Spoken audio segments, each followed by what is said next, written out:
the answer to her question. Where is Granny Weatherwax? It was, she is here, and everywhere.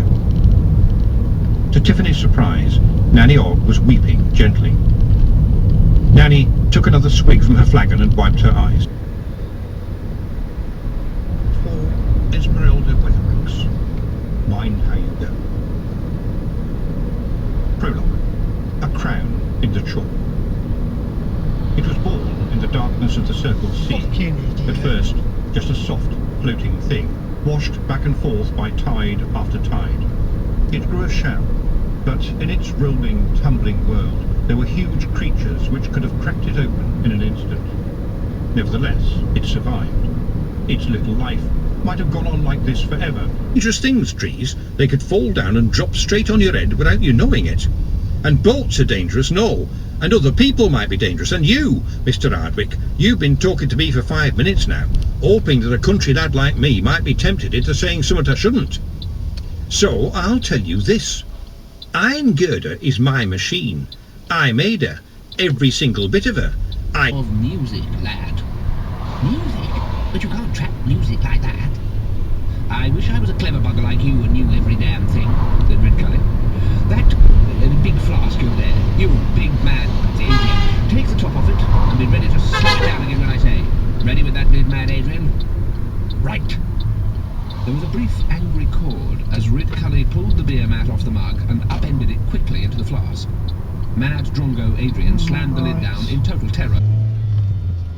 Oh, I scored me a brownie point with fucking Lozzie, because Lozzie doesn't go out at night either. She's got to be fucking knackered. So I think, well, Becky must be exhausted. She said, have a lovely relaxing weekend. Have a rest, you. Have a rest. Rest? What's that? Is that a taxi? Poor Idiot. Daisy. Shit, hellfire. Daisy. Look at him, he's still going. No, I don't care. And he's going to carry on. I don't care. I don't care. Daisy will ask her. He's got kids. Doesn't have to do anything.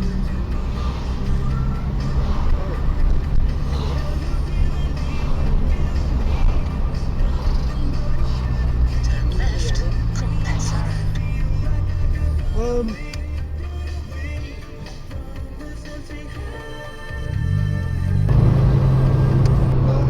Those black Mercedes coming up behind me. Oh yeah, up in your fucking ass. Yeah.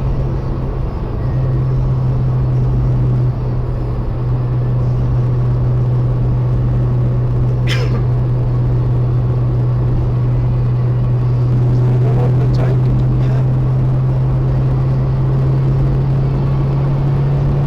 Go on then, tit. Yeah, you fucking idiot. Fucking asshole.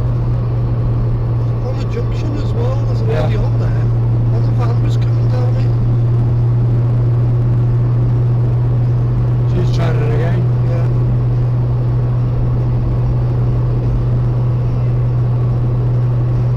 She'll have his fucking number.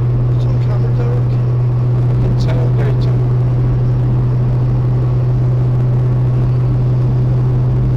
I'll probably intimidate that guy to pull it over. Yeah.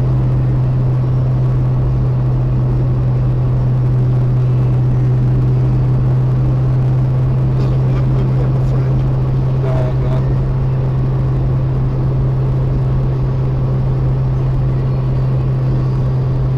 You know the road, you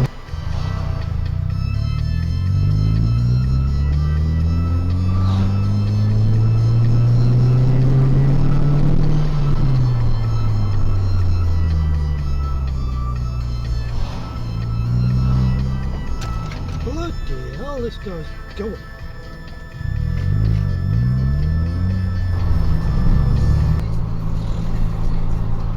After 300 yards, turn left, then turn left. Fuck's sake. Come on, Dickon.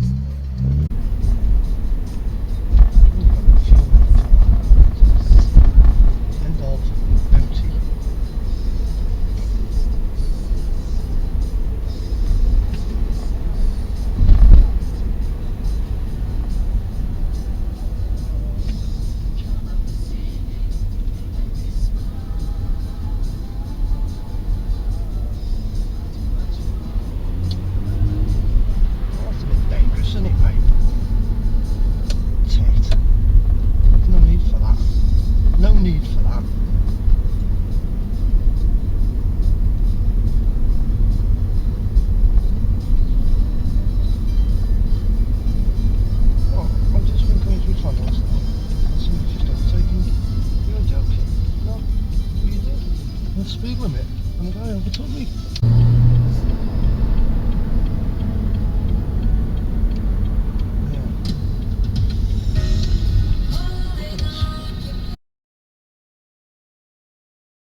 didn't look very big.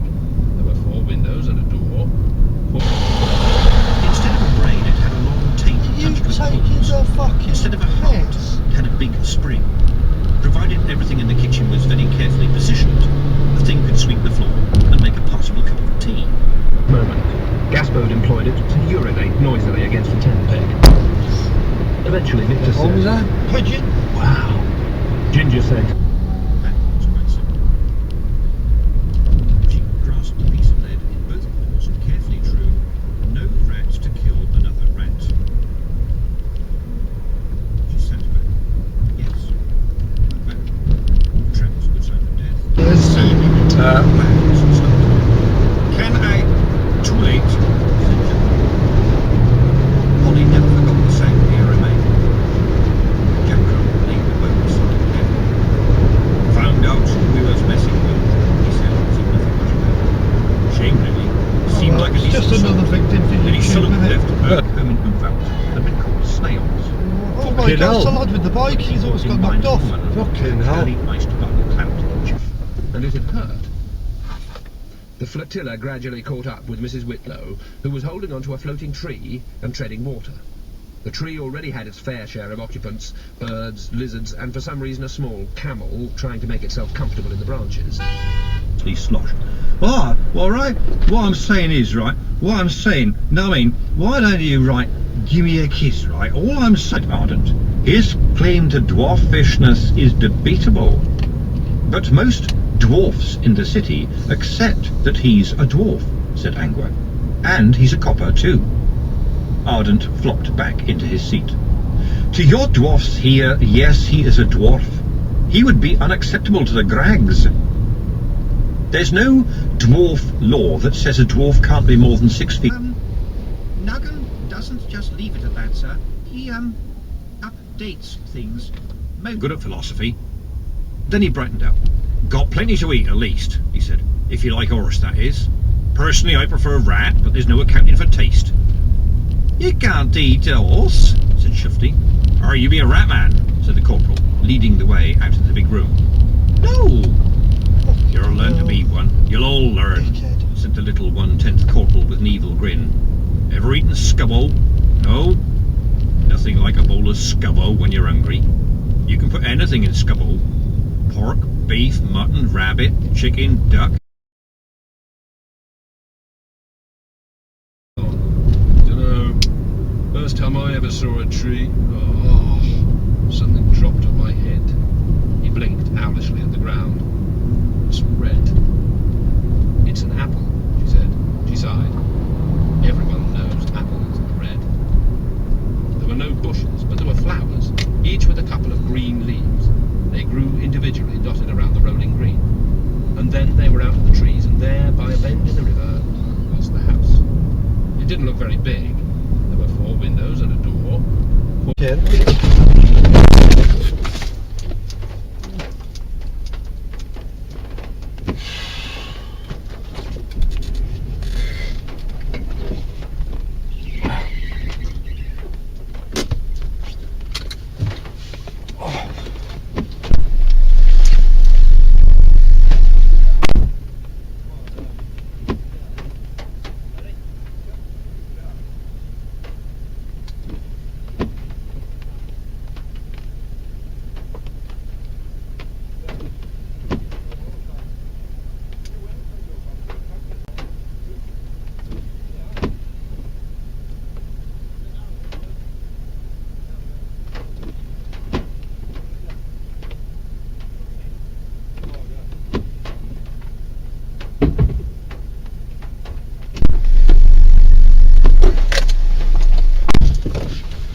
radio through my car window mouth make shapes, hellos that look like violence. We pull out and hear the traffic waltzes slow.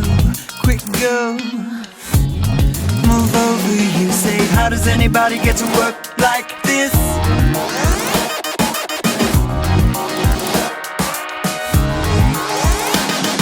Can anybody tell me, does it work?